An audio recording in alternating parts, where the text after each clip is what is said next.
Hi, this is Kelle Rhoads, and you're watching Bay Area Rocks.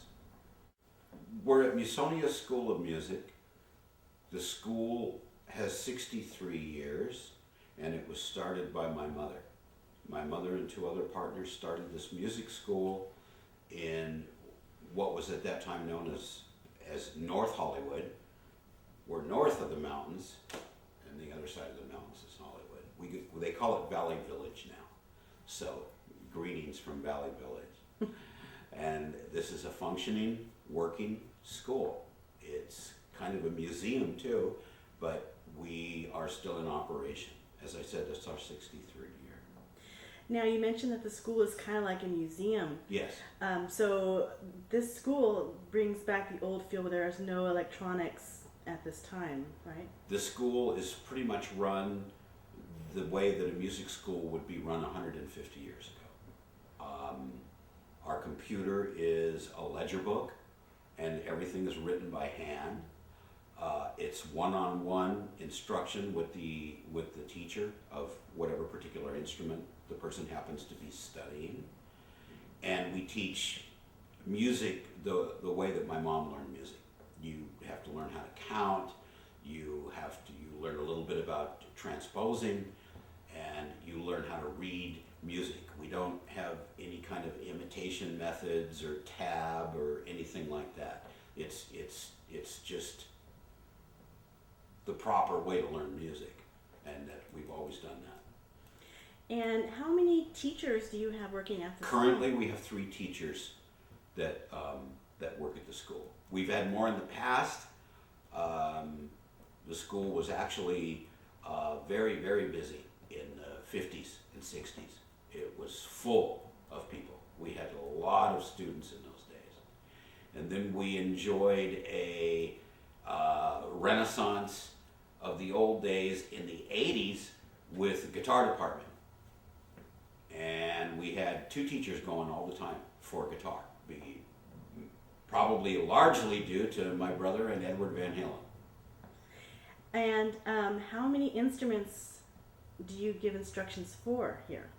Well, it's been cut down a little bit. When my mom was here, we gave instructions for most of the brass instruments, beginning cello, beginning violin, etc., etc. Now, basically what we have is we have piano courses, vocal courses, drum courses, piano or guitar, and that includes rock guitar, blues guitar, flamenco, jazz, and that's about it right now. You mentioned the resurgence in the 80s of guitar at the school, and you mentioned it was probably due to your brother and Eddie Van Halen. Did your brother teach at the school? He did, and you'll see on the tour the room that he taught in. And he did teach here. He had at the height of his teaching career here, he was carrying 53 students a week. Wow. And that's like about, I believe he came down here 6 days a week, probably 5 or 6 hours each day. Now, has Eddie Van Halen ever been here? Eddie Van Halen hasn't been here, no. A lot of other people have, but Eddie Van Halen hasn't been here. We just had Tom Morello last week.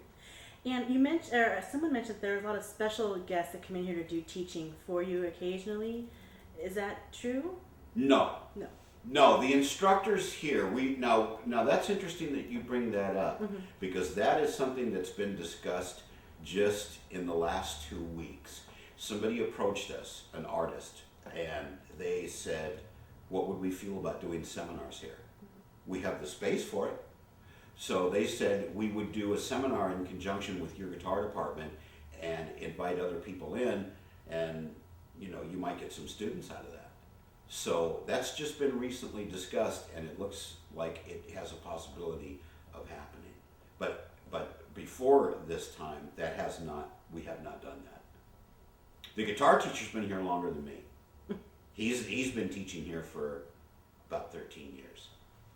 Now, you started in music at what age? I started in music when I was 12 years old. My mom claims that she tried to give Randy and I piano lessons when we were tiny, tiny children to see if we'd be interested. And I have no memory of that. So we must have been very, very young, because I have no memory of that. For a brief while, my mom tried to see if she could interest me in playing the trumpet, because that was her main instrument. She plays 15 instruments, but that's the main one, the horn, trumpet, cornet. I didn't like it. So that probably would have been about 8, 9 years of age. When I was a little bit older, when I was about 12 years of age, that's when I got the idea I wanted to play something. And I told my mom I just wanted to play the bass drum. I like to work, but I'm a little bit of a lazy person too. So I thought if I just learned the bass drum, I could play with other musicians, but I wouldn't have to work very hard. And she said, well, I'll give you drum lessons, but you're going to have to play the whole drum set, and you're going to have to play the snare drum too. So I said, well, okay. So I took drum lessons. I took drum lessons here. Like my brother and sister, they studied here too. And I became a drummer. And that was my first instrument. And you went on to drum in some early bands. I was the drummer in Violet Fox, which was the very first band that my brother was in. Mm-hmm. We put that band together in about 1972, fall of 72, something like that. But being brothers, we didn't stick it out and duke it out like Oasis or the Kinks. We decided to go our own ways, and he stayed doing music and formed a couple of different bands before he started Quiet Riot. And I went to work at Capitol Records as a mailboy. That's probably to this day one of the best jobs I ever had in my life, working at Capitol Records when I worked there. Mm-hmm. And you eventually progressed onto vocals? I eventually became a singer. What happened was this: I was not promoted like I thought I should be. So Jimmy Buffett, his ex-wife worked at Capitol Records, and she worked in the publicity department. Her name was Margie Buffett. And she said, I'll get you in another record company if you want. She goes, you'll have to probably go to a smaller one, but I'll write a letter, and you'll probably ABC. I can get you in there. A good friend of mine runs the publicity department, and that's exactly what happened. But the problem is ABC, which came from ABC Dunhill Records. I got my first taste of a corporate takeover, and the entire publicity promotion department changed when the heads of those departments was brought in from another record company. Well, I was laid off because those people bring their own people in because they're used to working with them. And I for the life of me, couldn't get back in. I liked working for record companies, but I couldn't get back in. It's weird. I thought to myself, this doesn't make any sense to me. I have been working in the record industry for a couple of years now. I went to another record company and I've been working there. I can't get back in. Well, I'll tell you what, I'll just get back in the performing end of it then. But I didn't want to be a drummer. I wanted to be a singer. So I did. And I sucked. And then my mom said, if you're going to do this, do the family a favor and take some voice lessons. So I said, oh yeah? And she said, yeah. Got me a great teacher. Great teacher. Arlene Thomas. And she turned my crummy little shitty voice into something that was tolerable. And so I did that for quite some time. I was a vocalist between the years of 1978 and about 1994. And that was my first great escape from the music business. I decided it's time to bail out. I've had enough of this. It isn't fun anymore. I hate it. Everybody hates me. Let's all just quit before there's, any damage. What happened was, for a while, I became a milkman. Milkman's an interesting profession because you're blamed for everything. If something's stolen, it's the milkman. If your bicycle's gone, it's the milkman. If one of the kids don't look like the rest of the family, it's the milkman. So I did that for a while, and I guess, I don't know, people say it's in the blood. That's a whole interesting concept right there. I mean, if that's really true, I'm glad my ancestors aren't thieves. I couldn't stay away. So I got back into the music business about 13 years ago, and I started to seriously study piano. And that's how we've come to where we are right now. I'm a pianist, and I generally write music for the pianoforte. And what genre do you write? It would be considered classical music. Mm-hmm. That's how it would be if you go to Amoeba Records and you look under R in the classical section, you'll see me. If you go into Amoeba Records and you look in the rock section, you're not going to find anything except music, that pertains to my brother. I'm in the classical section, so I'm considered a classical artist. And how many CDs do you currently have out? I have 2 out. My sophomore effort, was put out in 2005, and it's called Titanic Overture. The one that followed, Portraits of Oblivion, and I have an album cover to show you. We'll work that in. Mm-hmm. That came out in 2007, and the next release, scheduled for March of this year, this is January, so March is right around the corner, is Pride and Profanity. And that should come out on the first day of March. This will be my 3rd commercial release. And where could someone purchase these items? They could purchase these at Amoeba. They could, the best way to do it, believe it or not, because I don't sell thousands of records, is they could just send me an envelope here at the school, put $10 in it, I'll pay your postage, and send it to Musonia School of Music, 12111 Tierra Street, Valley Village, 91607. We get that all the time, and everybody gets their record mailed out the very next morning.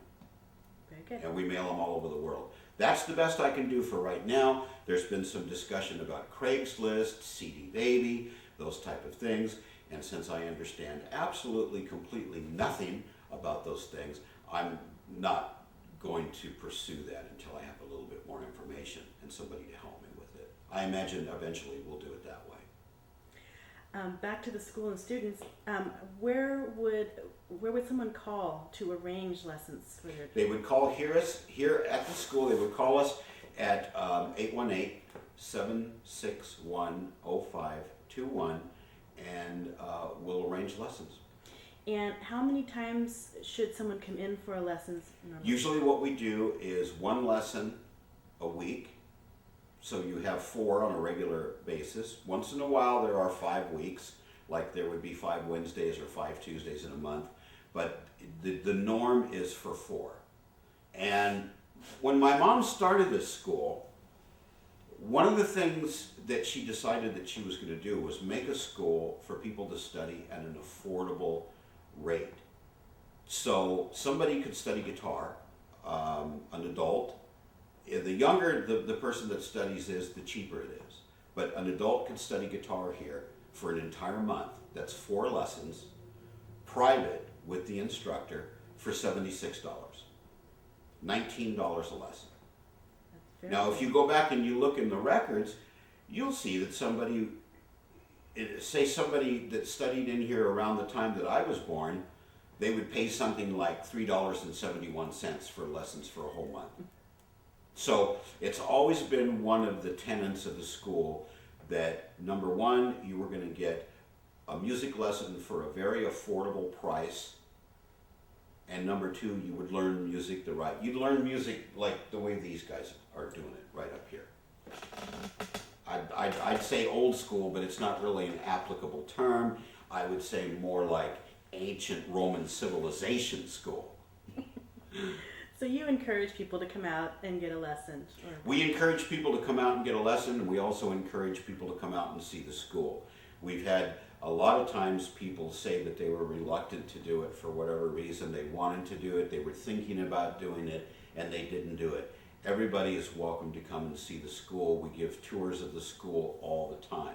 What you're going to see on the next little walk around here is what people see when they come to the school. There's also a virtual tour on the internet, and not knowing anything at all about the internet, all the people out there that really know me and my family will know that I'm telling the truth. There is a virtual tour of the school, and it's a pretty good one. The guy went all through the school, and I'm speaking about it. But we have a couple of surprises today for Bay Area Rocks.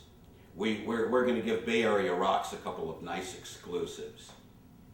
So to see these exclusives, you could only see this on Bay Area Rocks. Great, thank you very much.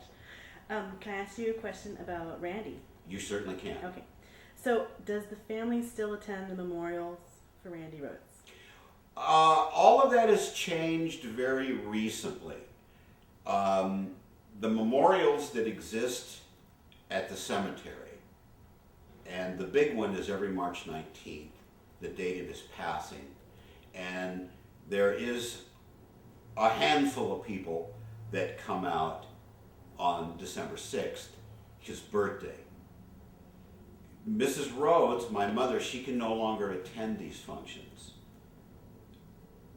If my sister and I are able to, we will go to them, especially the one in March. And we fully intend to go to the next one too. But a lot of times what happens around that time of the year is I will get an opportunity to go and to tour and to do something in conjunction with what they call tribute shows. And the one last March, was in Japan. And what we do is we have a package or an assemblage of different bands and musicians and individuals that do my brother's music. Now, this started with just a simple idea. It started with some people doing a whole set of my brother's music at a club, and then it grew from there. And now you have entire shows where everybody involved is doing some kind of music from my brothers. And what I usually do is I usually cover, this is not in conjunction with piano, this is going back to my old former profession as a singer and doing vocals. I cover some of the old Quiet Riot music that he wrote.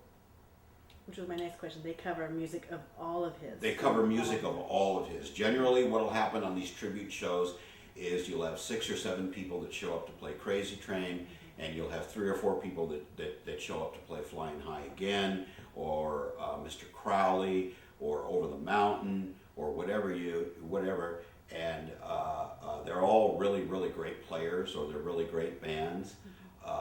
And what I do is I will do I'll do like Back to the Coast from the first Quiet Riot record.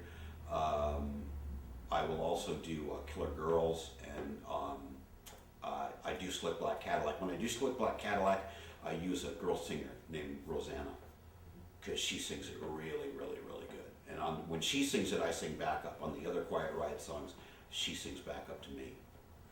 And may I ask a question about the upcoming documentary? All right. Well, I wish I really could have a little bit more to say about that, but I do welcome the forum. I do welcome the opportunity to speak. Basically, there's no other way to put this than to say that the documentary, which was tentatively titled Randy Rhoads, The Long Way Home, The Long Road Home, something like that, actually turned into the railroading of the Rhoads family. We were deceived. We were fooled. We were conned. It was something where if you imagine some of the downfalls or some of the problems that you're going to have with something like this, well, we had no idea. We thought that we possibly might have to contend with a rock slide. It turned into an avalanche. There's no other way to put it. We got screwed. Now, I have no idea if the people are still working on this documentary, if they are going to put it out. It's been, by the time people see this video that we're making right now, it will be 4 years. I don't talk to those people anymore. They don't talk to me. So I have no idea what happened. But I have a little idea that if you say you're going to make a documentary and you just want to get a bunch of people to collect to contribute their memorabilia and their stuff, and you steal it, and you get people that have nothing to do with film to do your documentary for you, it's not going to turn out good. So I can imagine, if there is one, what it'll ever look like. But at this particular moment, there is no documentary. Now, I've also been accused of derailing it. I wish I had that much power, because if I had that much power, I'd derail it. But I don't, and I didn't. So I really, honestly do not know the status of the documentary. I've been hearing about it for 4 years, but I have no idea. I do know in the original documentary that there was a little bit of film that they made a trailer for, and the trailer turned out quite well. It looks really good. But let's see. From my understanding, they don't have this school, they don't have the cemetery, they talk very little or even like almost not at all about my family. So, well, it's any guess what they have, if they have anything. Then, I'm on the camera, but maybe you should do a documentary about your brother. You know, this is a very interesting thing. I've been approached many times about either writing a book or doing a documentary about my brother. I'm not a documentarian, I'm a pianist. I don't know if I could really do him justice. What I would really like to do a documentary on, I would like to see, first let me back up, I'd like to see somebody that really can do this, do a documentary on him, because he certainly deserves one. There's no doubt about that. He certainly deserves one. He had a very magical and a very enchanted life, and it's fascinating. His life is fascinating. I had a front row seat. I saw it all, and it doesn't happen like that very often. You have something that happens to somebody once in a century. What happened to him? But what I would like to do is I'd like to make a documentary about the fans. And they are very, very, very interesting. Most of them are very respectful, and they are just people that just really idolize my brother, and they're very cool. But then you have 2 other stages of people that are absolutely over the edge, irretrievably fanatic. And these people are very interesting. Part of why they're interesting is because their devotion to my brother is almost borders on maniacal. I have seen things that if I were to really explain them, I don't think I'd be believed. So I won't even go into it. But he has got some fans. And I've been around show business my whole life. I was actually born into it. I've seen fans, but my brother has fans. That's something else. That is really that's a whole nother farm right there. That's a whole nother farm. And I would like to do a documentary about those people. I would like to show Randy's fans talking about Randy and explaining what he means to them. And if I had the wherewithal to do any kind of a film, I would do that film. I would do that film. But I sure do hope to God that a documentary can come out about my brother that's acceptable, especially if it could be done in my mother's lifetime.